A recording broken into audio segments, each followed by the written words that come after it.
This is a subject that is long time coming. And I put quite a little bit more work into this one because it's so needed. I have found in other clinicians and companies and families and parents and everybody, we're having a really hard time sleeping, and we don't even have current stats of the last year. Another week or so, we're going to be in COVID for a year now, and so um, what that has done with our sleep and our stress level, or our loss and grief and trauma, is going to have an impact. So it's definitely impacting our sleep. I've seen a huge increase in anxieties and stress and sleep issues. So we're going to talk about that. I'm not going to go into sleep disorders or like what they are, because that's not relevant. There's so much on the subject. I could talk for 6 hours on each slide. So there is a lot of information in this PowerPoint. So take it slow, watch it again. The recording will be on YouTube about Friday time. And you can always email me and I can just send you this PowerPoint by itself anytime. With that said, we'll get started. And if you haven't ever visited our YouTube channel, by the way, it's just under Blomquist Hell on YouTube. And we have a channel where all these recordings are listed. And I do talk about other webinars all the time, like, oh, that one's already on there. Go to reference to that one, like parenting and boundaries, when we talk about boundaries here in a little bit, or just go watch that one. So you go, well, what is a boundary? How do I keep my parenting boundaries up? Brainstorm how to start out the year right is a really good one for teens to watch. You know, there's suicidality one that I did. So if it goes further into depression and other stuff and anxieties or trauma, there's pretty much a subject on there. And if there isn't, shoot me an email and tell me, hey, I'm having these issues and a lot of people around me are having these issues and we'd like a webinar on it, and you'll have it. I'll do it. So with that, we'll go to the benefit a little bit. The benefit, of course, if you're not familiar with it, it's a, the BH benefit for sure, is an EAP that's through your employer, and this is what we offer: free counseling, confidential phone and video counseling. We have the 24-hour, 7 days a week crisis line. We have the free educationals, and those are now posted on YouTube for anybody to watch. So you can forward those and send, hey, I've got a friend or a neighbor or someone that's struggling with a parenting issue or a stress issue, and those are on there now. So if you can use those, that would, you go right ahead. Okay, so I'm going to do a little bit of BFF. So your best friend, your BFF. So my number one thing is sleep. I want to treat sleep. I want to treat sleep as a clinician very first, because it's super important for everything else to function, and we're going to learn tons about that in this webinar. We have to really befriend our brain, and these are my 3 C's that the brain really needs. And when I just to clarify, connect and control is very important.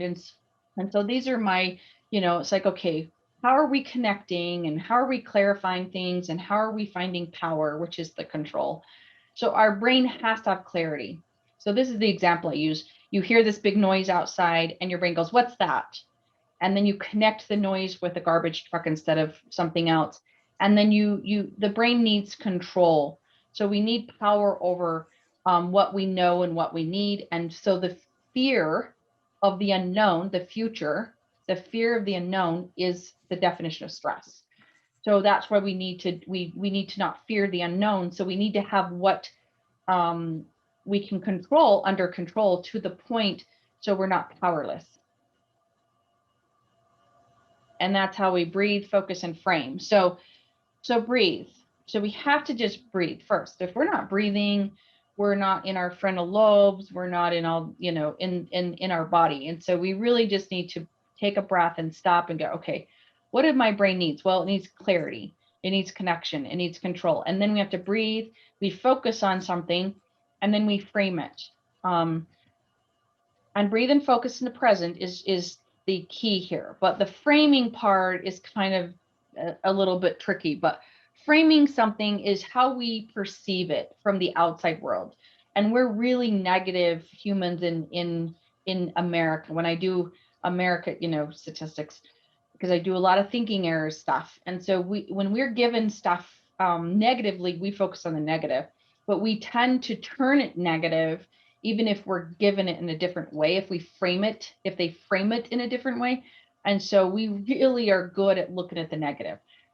We have to switch that to the positive, because overgeneralizing, discounting the positive, shoulds, jumping to conclusions, those are all thinking errors that get really in the way of being present. And if you want to watch that webinar, which is my second favorite subject, because I taught it for about 6-7 years, just that class is Thinking Errors 101, and that's on YouTube also.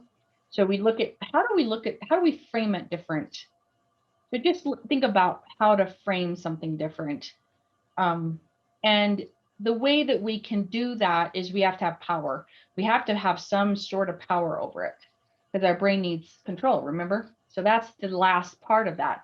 We can frame it and everything, but if we don't have power, and I'm going to teach a lot of ways in this one on how to get your power back. So the next part is just a few things to understand. And we think, wait, we're talking about sleep here. But guess what your balance is? A fourth of our balance is sleep, diet, and exercise. I believe it's huge part of our life, and we have to get that under control and balanced very first before I can get someone to have brain power and judgment and new tasks, or before I can get you socially balanced with friends, family, and community. If you're sleep deprived and burned out and stress induced, you're not going to be emotionally grounded, connected, spiritually fed. You're just not. It doesn't work. So our physical balance, I believe, is super important, and it has to be number one. And we're just talking about one of them today. So it's a very small part of, you know, but it's a huge part. It's a small part, but it's a huge part. It's sleep. You know, how do we do that? How do we move, and how do we eat better? And the next slide is about stress, of course. And the question is, are you swimming in cortisol? And I asked this once not too long ago, and the person told me they're not swimming at all, they're drowning. Are we drowning? So I almost want to be like, are we drowning in cortisol? That's our adrenal gland burned out. That means that we're in chronic stress. Okay. And that's the next slide. I'm going to talk about burnout. There's onset of stress, there's chronic stress, there's burnout, and there's habitual burnout. So chronic stress looks like these kind of things on this side of emotional symptoms, physical symptoms, behavioral, cognitive. I mean, if we're focusing on the negative, it says right there, that's poor judgment. Those are thinking errors. So if we're having thinking errors because we're having cognitive symptoms of burnout, that makes sense. If we're irritable, and it's like, oh, why are you so irritable? Well, if we're in burnout or chronic stress, then, you know, we don't relax. Our body inside, this is inside our body. This is our brain and are connected to our adrenal gland. If we aren't able to relax, we have a hard time with any of these symptoms. Muscle tension, you're going to have gut issues. I talk about that later. Chest pain, loss of, you know, with all your kids. And so when we go into motivation, stress hormones restrict mood, memory, motivation, and management. So if you want to go into motivation with your kids and why they're not motivated, which I hear all the time, that's a whole different PowerPoint. And I have all that listed. It's called How to Start Out the Year Right and Brain Burnout. That's the brain burnout one that's on YouTube already, that I did a couple months ago. I think it was December. So if you want to learn about motivation, we got to go there, but this has to start first. So if your hormones are restricted, Your mood, memory, motivation, and managing your daily tasks, management of life is not going to happen. And if we're not sleeping good, our cortisol levels are really messed up. It has to do with the inside of our body. So with that said, we go into what stress and burnout looks like. This is just my same slide that I've had in other ones. It's just the stages of burnout. We have to look at honeymoon stage was the first month of COVID. We were all in honeymoon stage. It was like this little role play. Oh my gosh, I love staying home and working from home and having school from home. And I get to eat my eat my cereal in my pajamas at noon. And it was a honeymoon stage.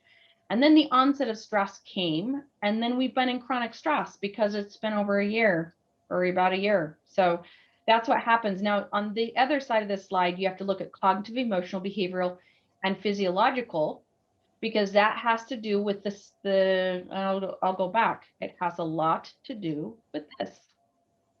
So here's our emotional, our social, our mental, and our physical. So if we go, oh, wait, that's connected to all these symptoms. So when we're in stress and burnout, this is what's happening. We focus on the negative. We get irritable again. We have bad habits return. Sleep disturbances are under behavioral right here.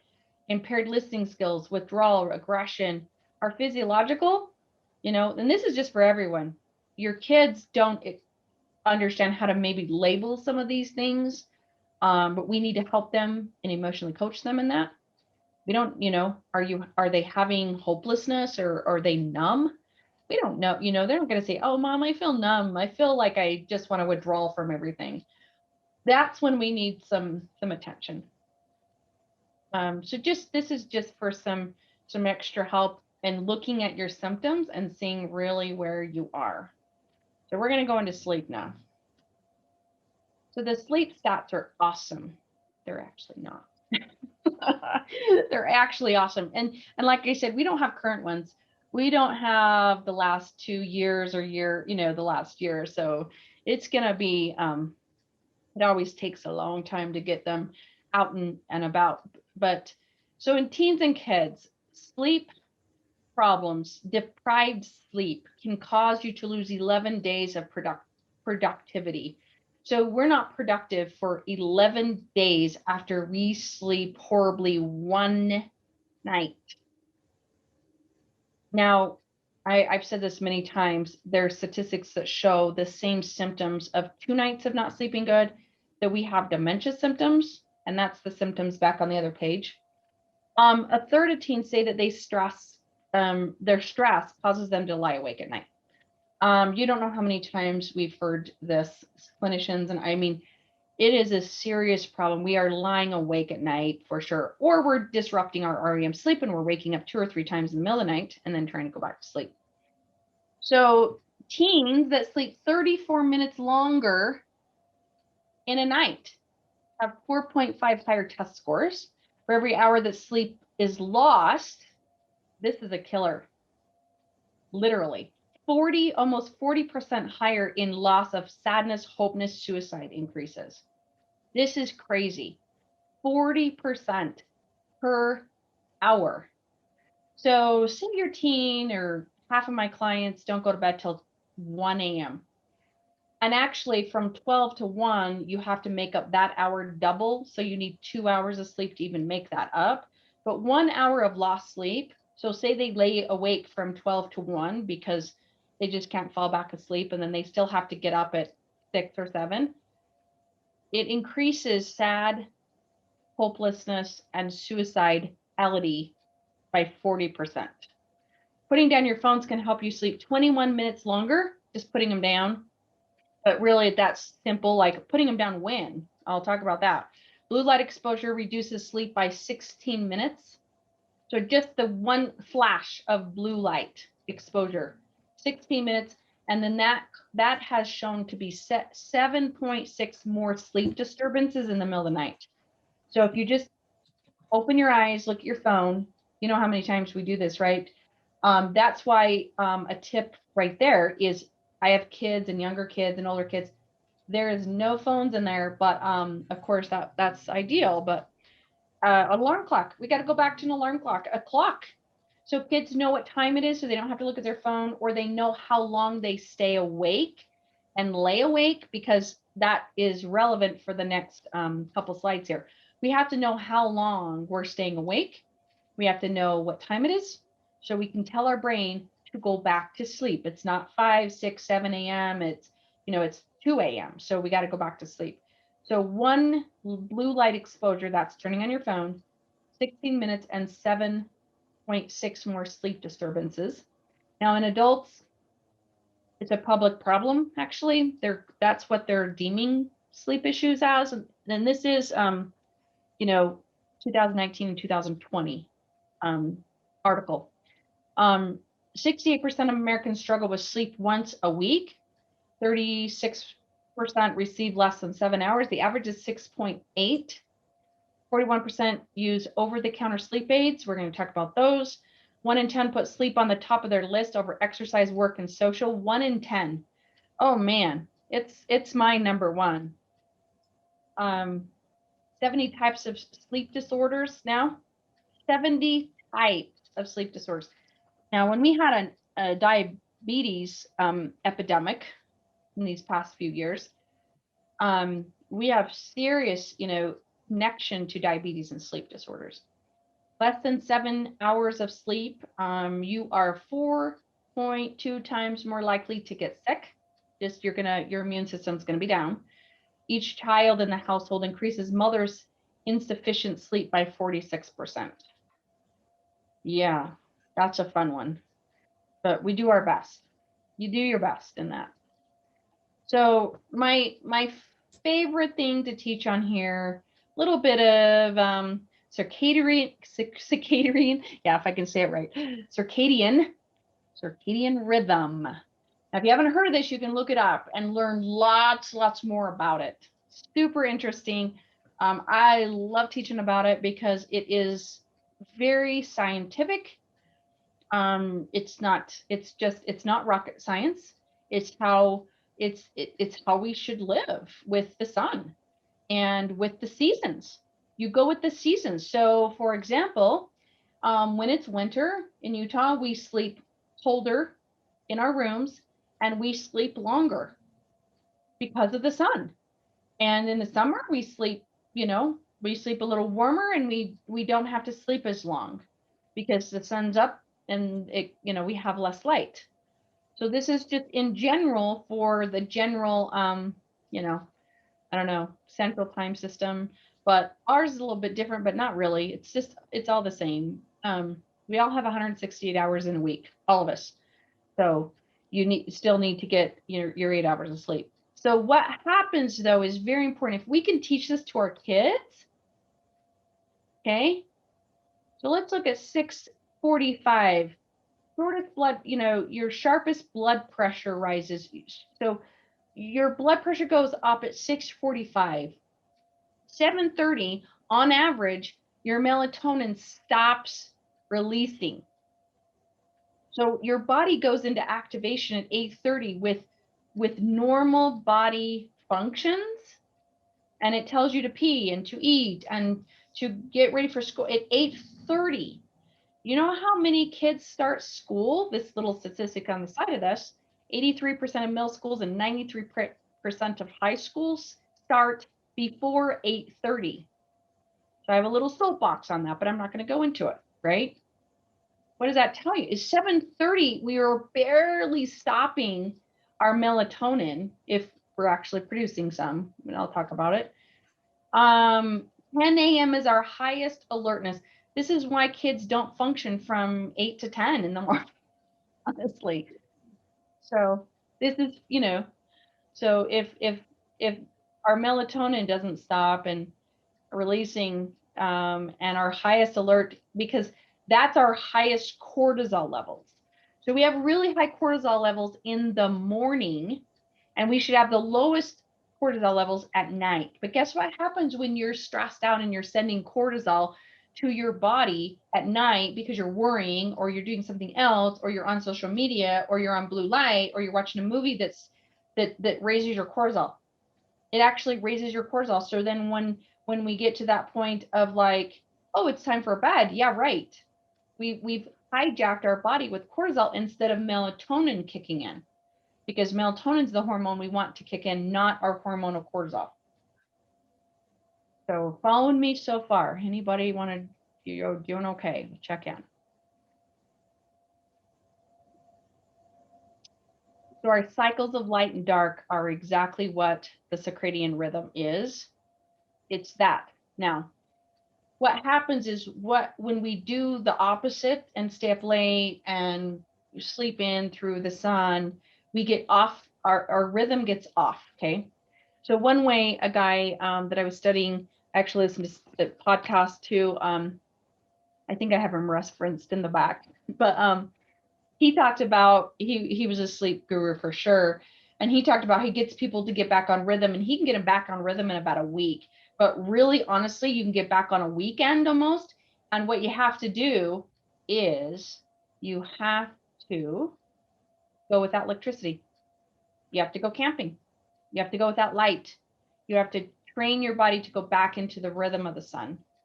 And that's an awesome, I love going to my cabin where there is zero electricity. And I stay there, for a couple days, and it just 2 nights at least, and it just feels perfect. You go to bed when the sun goes down, you have fresh air, you're in rhythm with that. That's one way to do it. Get back on rhythm. So go with the seasons, reduce stress at night. That's how we do this. Okay. So this is a little bit of time and vision to go with that. Circadian rhythm. Okay. So light, we need 1 to 10 minutes first thing in the morning. Okay, I'm going to talk about that. There is a YouTube reference in the back of this that I watched, and I love the guy. Can't remember his name. I've got so many. And he talked about what you do with your teenager.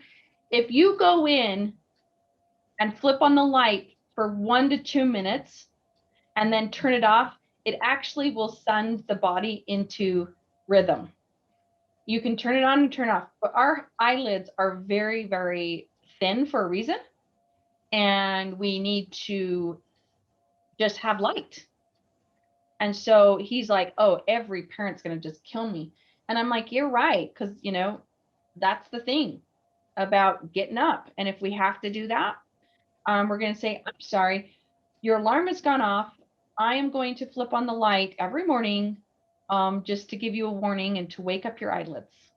And they're going to be like, whatever. And then you're going to be like, yay. I didn't have too much of a problem with this when I had extra bonus kids living with me and foster kids. They came to me with zero rhythm, zero routine, zero boundaries, zero, pretty much. And I put a clock in the room and an alarm clock, and had to get them on rhythm. And you eat light at night. You don't exercise in the morning at the AM. I mean, in the AM, you exercise. You don't exercise late at night. You don't eat late at night, because that sends you out of rhythm. So this is about time and vision. So we need light in our eyes to get back on rhythm. No blue light at night, soft orange light. You can see I turned on my salt lamp back there. A salt lamp for the bedroom. One of the best things, a diffuser for oils and smells, the second best thing. So we've got an alarm clock that's not blue light, that's soft light, or a clock that doesn't have any light at all. We have a salt lamp, we have a diffuser for oils and smells to relax the body. So all these things, those last three, that's what that does. And you can see on that, let me go back. So you can see on that AM and PM, it's really small, but you can blow it up if you want. But it's like, okay, this is what the body is doing. The liver, the lungs, the large intestine, the stomach, the spleen. And then PM is the heart and the bladder and the kidneys. They all are in rhythm with the day and the night. So rapid REM. It's essential that we get these rhythms going, okay? So we need 5 to 6 rhythms in REM sleep and cycles. Okay, so these rhythms and cycles have to be that many. And of course, if you ever know what this is, most of us do, our kids need this more than ever. What happens in REM sleep is our brain repairs toxins, and it's the only way. Now, I am an EMDR trained therapist.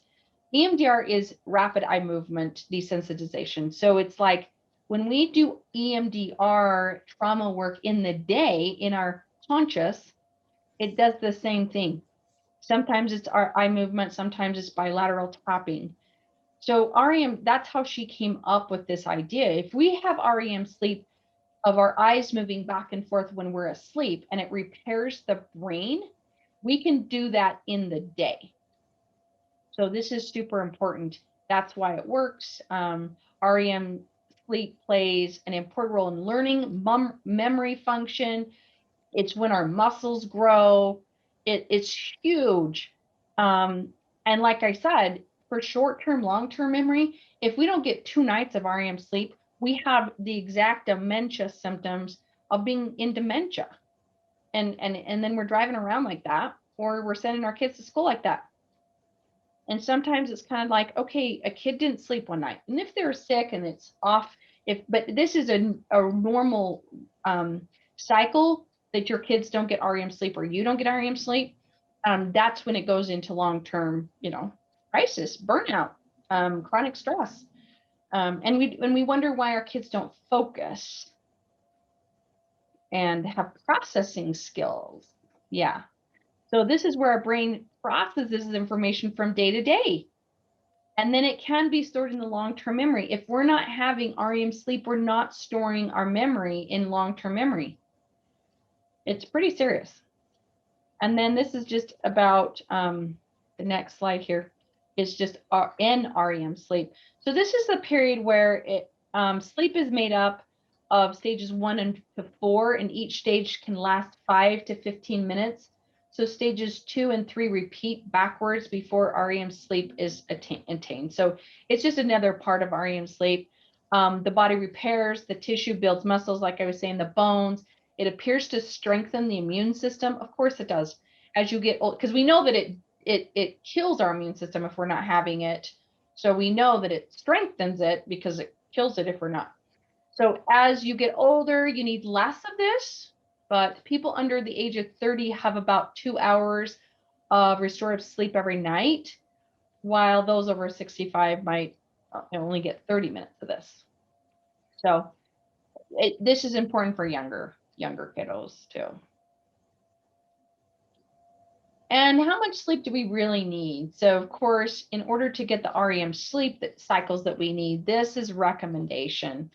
And I know that about an article, it was a year and a half ago, that Penn State came out with, and they said, because of our stimuli, because of so much, we're so stimulated by so much as adults, that they said that adults, the least amount that you should get is 8.5. So we're at 7 to 9 for adults on here. But because of our world, and that was before COVID and before everything else, that we needed 8.5 to just repair from all the stimuli that we have for the day.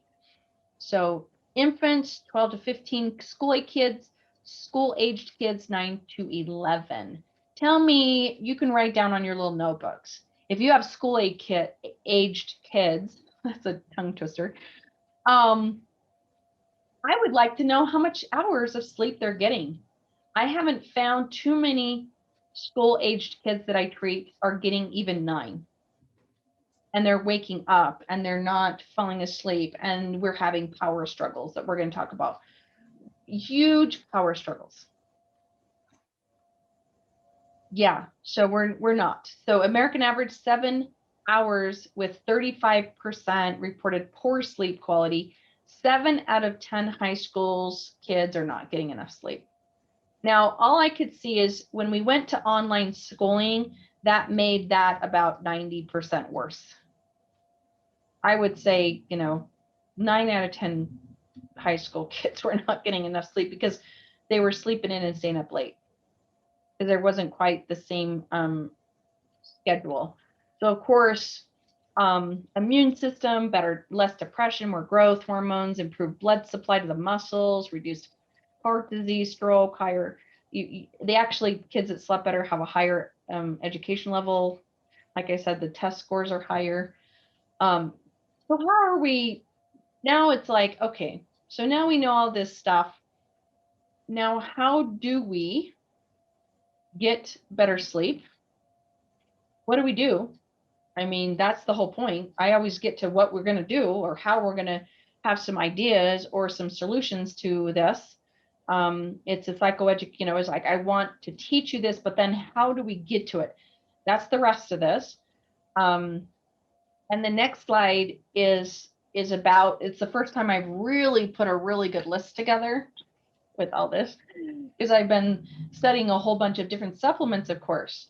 So we're going to talk about melatonin, which is not on this list, for reducing symptoms of anxiety and improving sleep, is this list. So I'm going to just leave it up for a second, refer to it later, because there's a whole bunch of things on here, and I'm not going to go through each one. It's too much to go through if I went through all. But my plug is number one. The thing about vitamin D3, it's not a vitamin, it's a hormone, and it's only produced mostly from the sun, but some foods and other, So this is a supplement that we have to take. You are not getting enough sunlight to make it happen, most likely. We're very depleted, especially in Utah. We're very vitamin D deficient, and that's why we have seasonal sadness. It runs our mood in our brain. It also produces melatonin is produced during the day. And because of this rhythm that we're on, so it says, oh, build up melatonin, build up melatonin, build up melatonin. And then at 9 p.m. when the lights go out, well, really at 8 p.m., you start releasing your melatonin. Now, if you didn't get enough vitamin D3 for the day, guess what you're not producing enough of? Your melatonin. And this is a natural thing that the body is in rhythm with. So daytime, mood, light gives us vitamin D3. And so if we don't get enough of that, when we're cooped up inside under these lights, it's not efficient. It's just not. So sometimes we have to take it. You can get your blood tested for that. And then you need enough vitamin D3 so you can produce your melatonin, and it kicks in at night.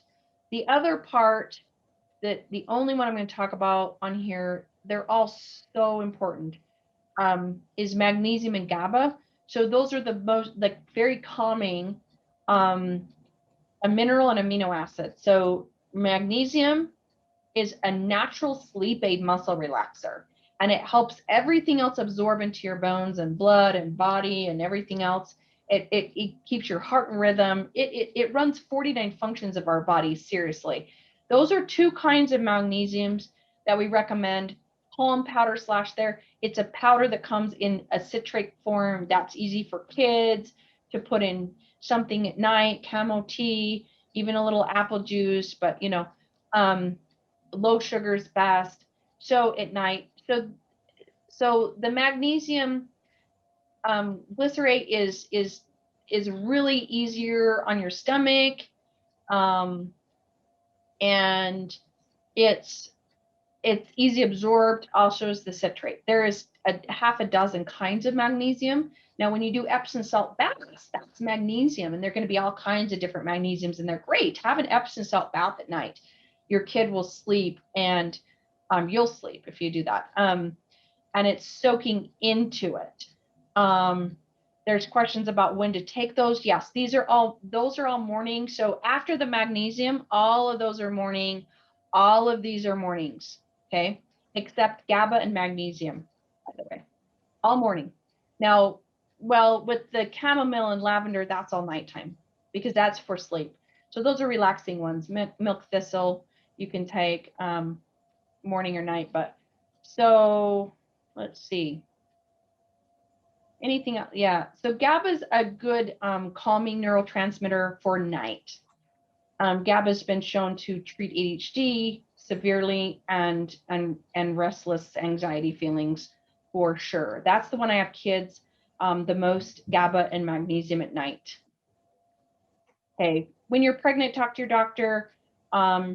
They are not going to, they don't have side effects. There's very little studies that ever show you can ever overdose. When you're low in vitamin D3, the recommendation is 40,000 IUs a day to get your vitamin D3 levels up until it's correct, and then you come back down to 10,000 a day. But you can give a gummy to a kid in the morning of 2,000 IUs in a gummy form, and then at night do a gummy form of magnesium, and they don't even know what they're taking, and see if it helps. It's humongous. Lavender. Oh, I have, I think I quoted it somewhere in this, or I have it somewhere else, but lavender is shown to treat schizophrenia better than medications. I'm not kidding. It's like people had more relief with lavender, and lavender is the only essential oil that's really shown to be scientifically proven to say what it does, say that it does what it does. You know, what is that? What I mean? Lavender is a calming, and you can actually take that in a pill form. And I have that listed too. And that's in my keto book about lavender and what to take as supplements with a keto diet. An anti-inflammatory diet is the best way to correct your sleep also. Anti-inflammatory diet. And these are the things that we add to that to help the inflammation. And now that's referenced in the back. So melatonin. I'm going to go a little bit on the soapbox. I have lots of information about melatonin. I do hear a lot of, we'll go for there to there. A lot. There isn't a day that goes by that I don't have 3 out of, 7 or 8 people tell me that they're taking melatonin. It has its time and place, just like any other medication. Over-the-counter melatonin, though, is your fake hormone. It's a fake melatonin hormone to trick your brain to fall asleep. So it's like, wait, it's skyrocketed. And the last one I could find was the sales of melatonin went to 378 million in 2014. That was a long time ago to me. We've had a lot more sleep issues. I mean, sleep statistics have gone so sky high with depletion of sleep in the last 5-10 years. So I can't imagine what melatonin sales is like right now. So this is the issue with melatonin. Starting out, 31 labels studied, 71% were not within the 10% of the listed dosage. The thing with melatonin is we produce about 0.3 mgs to 0.5 mgs of melatonin, our natural self. So what happens when you take 5 mgs of melatonin? It's 100 times what we need. So what does that do to us? You figure it out. You're smart. Everybody's, you can figure that out. So the normal oral dose is 1. It should be 0.5 to 1 actually, but the normal dose is 1 to 5 mgs of this in drugstores, right? So the thing is and if you want less than that, you have to go to a liquid drop form, a droplet form, which is right here. So so what happens is that is 10 to 100 times higher than the usual night time peak within 1 hour after digestion, following by a decline to baseline values in 4 to 8 hours. So what happens is after 4 hours, it is a big baseline jump, right? And it kind of slows off if you're taking a lot too. And what happens a lot of times that people report too is you wake up 4 hours later. It actually sends a chemical to your brain that says it's time to wake up, your melatonin's done. So if you add melatonin to it, your body stops producing it, just like anything else. Think of an opiate receptor. If you take opiates, your opiate receptor will stop working because you're replacing it. And then it takes a while to get your opiate receptors to work again after you stop taking an opiate. So it's the same thing. So I'm just saying, if you want to improve your sleep, melatonin is not how you do it. It's a band-aid, and it's going to cause long-term other issues later. So 3 mgs is 20 to 100 times more than our bodies produce. That's the other part of that. That's so I put 2 things on there because there was 2. So children produce 3 times the amount than adults. Okay. So that's still about 1 meg at the most for kids, 1 to 3. They produce the most because they need the most sleep, right? So they produce a lot. So when you're giving them a lot, it's going to really, mess up their sleep. So 3 times the amount of adults. So 0.03 to 0.05 for children. Now, the only time that I would recommend melatonin is because studies have shown that it works in autism. It helps autistic kids. Okay. The other time, use droplets in a droplet form for swing or graveyard shift, and when you're traveling. So when you've gone to a different place or the time has changed, that's when you trick your brain to fall asleep. Does that make sense? Hopefully. Okay, moving on. Your body may become adjusted to it and with your fake sleep, and then your body doesn't produce melatonin on its own again. Okay, let's see. Let's get through this. Sleep deprived consequences. Disrupted rhythms. We've already talked about your height. It goes really high risk for substance abuse and relapse of substances. Of course, in your kids and us and everybody, it doesn't matter. So your circadian rhythm has been associated with many, many mental and physical disorders. Light kills melatonin. Remember, it will train you. If you wake up or you turn on the light, or you're wake at night late with lights on, your melatonin is like, wait, it's still light outside. I don't need to release it yet. So your number one thing about this is really about light. So get good sleep, maximize solving problems. Poor sleep is shown to impair brain function, burnout. So of course, less than 7 to 8 hours is linked to heart disease, stroke, cancer, depression, inflammatory bowel disease, lowers the immune system, diabetes, and many more. I read one place that I didn't quote on here, but it increases your risk of getting some kind of cancer in people that over long-term years of getting less than 7 hours of sleep increase their risks of getting cancer by 50%, and it causes burnout. So you have the power. Let's talk about light again. How do you unplug? How do you unplug? Turning off the power, unplugging, having some boundaries with electronics. I know it's super, super tough. It's become an epidemic with devices and having no power. One lady that I listened to a webinar, it was a summit. She puts her kids in blue blocker glasses every night to watch a movie when they have family night and movie night. And so anytime after 8 p.m., she completely never has a light on. And she talked a lot about some of that stuff. But how do you get that to happen? Like, how do you, it's like blocking blue light. So we're going to talk about power real quick. So taking back your power, this little point here, kitchen, bedroom, and bathroom. Okay. So there's 3 power rooms in the house: kitchen, bedroom, bathroom.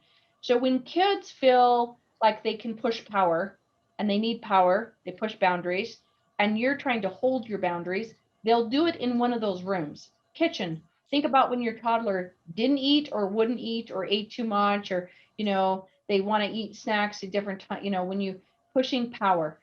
Bedroom, I don't want to sleep or want to sleep too much. Bathroom, I want to take my phone into my bathroom. I don't want to potty train. I do want to potty train. I'm going to resist. Hygiene, right? Brushing teeth at night. Those are all power rooms. So take back your power in those rooms. Give the kid choices. That's why I listed Love and Logics on the back of this PowerPoint, because that's a whole book about power struggles, choices.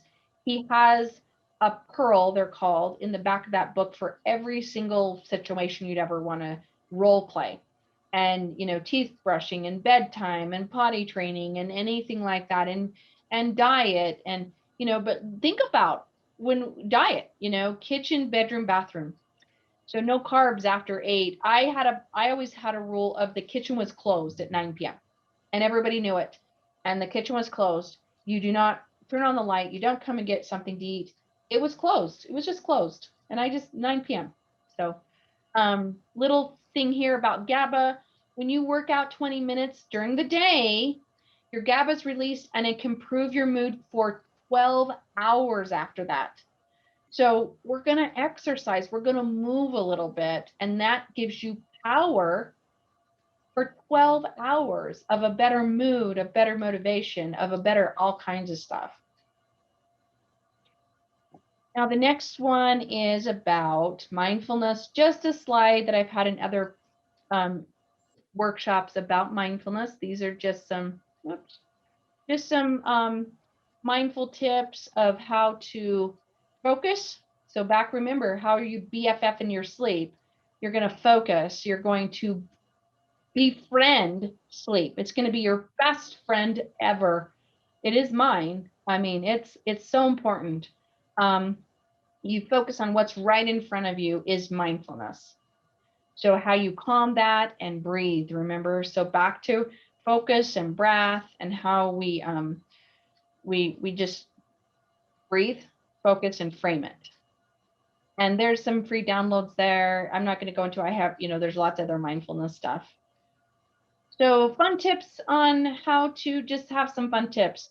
Number one, real quick, we're running out of time, so I'm going to get to some questions. So go ahead and put some questions or comments in the chat if you have any. You got to tell your brain that it's time for bed. This is just a fun way. There's lots of, warm socks, heat on your feet actually prepare you for sleep. Now, we know that anything on the feet absorbs good. So Vicks, lavender, any kind of oil that's soothing. There's lots of essential oils that help relax. You put that on the feet, put some socks on that feet. There's also magnesium spray that you can buy on Amazon. That's a magnesium spray. You can spray it on their feet. It's a great way to get some magnesium, Epsom salt bath. So having low magnesium levels puts you at a higher risk for insomnia. So it's important to get enough of it. Epsom salt bath, lavender oil I put on there has shown, that's the other lavender. It totally has shown to relieve insomnia, anxiety, depression with oral capsules of lavender. It's also shown to reduce PTSD symptoms by a third. 2 to 3 drops of oil on the templates and on the neck, huge. And that's in this book, in the keto diet. Anti-inflammatory diet, the best thing for sleep. It's shown the best diet for sleep is keto eating. It's an anti-inflammatory diet. It's a high fat diet, low carb. It's not a protein. It's a high fat, low carb. 78% of people feel excited when they have clean sheets. I tell people to go to hotels, go find some place that's fun, sleep good, right? Okay. And some bedtime tips. Bedtime routine, we've all done them. I'm just going to buzz through these a little bit. It's just recapping. So right now, I'm just recapping everything I've already talked about. And there's some more relaxation techniques, hypersleep at night, avoiding caffeine, reducing naps. The 20-minute rule, I haven't gone over yet. So the 20-minute rule is if after 20 minutes, you have to get out of your bed if you're still awake. That's why we need an alarm clock in the bedroom, a clock of some sort. Because after 20 minutes, I tell kids, Get a beanbag, get a chair, get a soft corner of fun things that you're going to get out of your bed and go do, because what we're doing is if we don't get out of our bed and we stay in our bed laying awake, we've associated stress with sleep. The only thing we do in our bed is sleep.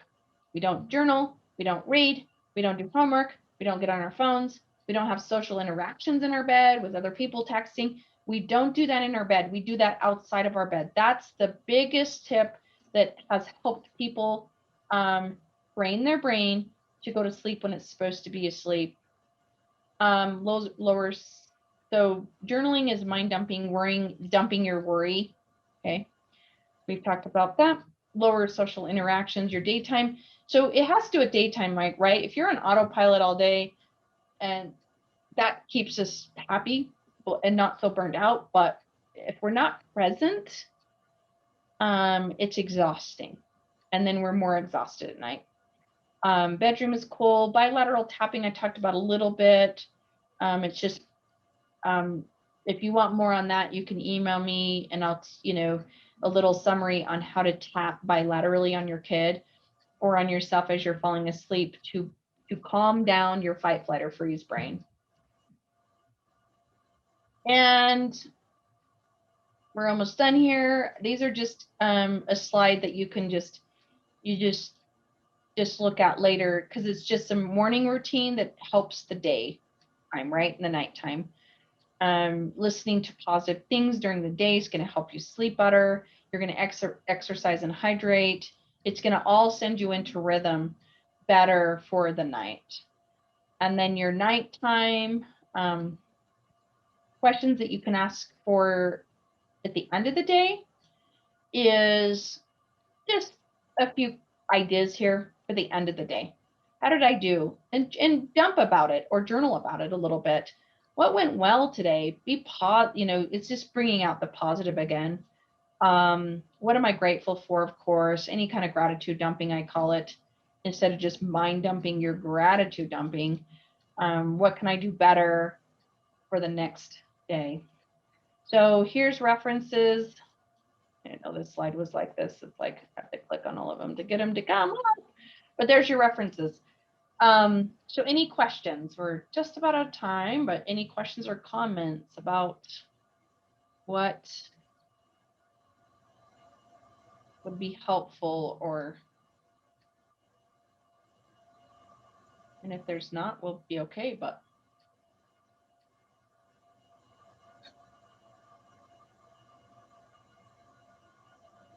Appreciate anything that you can also look at the other yes. So by the way, Heather will send out this recording and the PowerPoint to you, the people that registered for this class. So you'll get the PowerPoint and the recording to your emails, and she usually sends that out in the next couple of days, and then it will go on YouTube by Friday. Okay. And then toddler stalling at bedtime. Yes. So it's always a power struggle, right? Toddler is, oh, I need something to eat. Oh, I want this. Read me another story. That's tough because that's what happens. It's just, how do we have a routine and have limits? So you give them choices. So it's like, okay, you get to have a snack between here and here. And this is when we're going to do this here and here, and they choose, so they have power. So it's giving back power somehow in choices. And if they wake up during the night and they're coming into your bed, when they're under 4, it gets a little tricky. It's okay. But then you're not getting sleep. You're not getting REM sleep. So it gets confusing with toddlers that don't sleep through the night. That's where just really good bedtime routine and consistency. And as they wake up and they're getting out of their toddler bed, if they're not in a crib and they're coming into you, that's where that's a whole other like PowerPoint. I could talk about that forever. So a little bit of parenting, coaching. I know that Love and Logic's guy has, Love and Logic's guy has a pearl about that. It's just keeping consistent. If she's scared, if the toddler is scared, then we have to soothe that unsafe brain. And that's an attachment that we want to make sure that they, when they come to a parent, that that they get self-soothing done. So it's really tough, but 2 or 3 times a night is not normal, by the way. A couple times a month is normal. But if we're doing it daily, we've got something else going on, changing their diet, doing some other work with other areas. Having them color before they go to sleep always helps them. Tap on them. Tapping helps. And just releasing some of that worry, because something's waking them up in the middle of the night.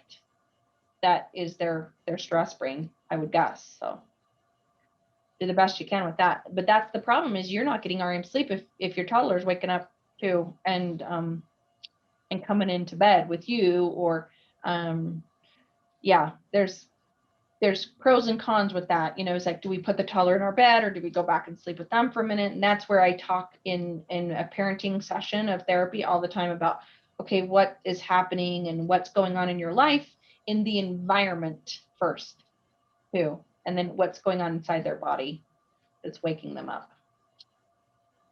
You can give them melatonin. You can give them calm. You can melatonin. Excuse me. You can give them magnesium, not melatonin. But give them magnesium at night, GABA, and some others, lavender, all those kind of things, to see if they help. Anything else? If not, we're good and we're done. And I appreciate y'all attending, and we'll see you in the next one.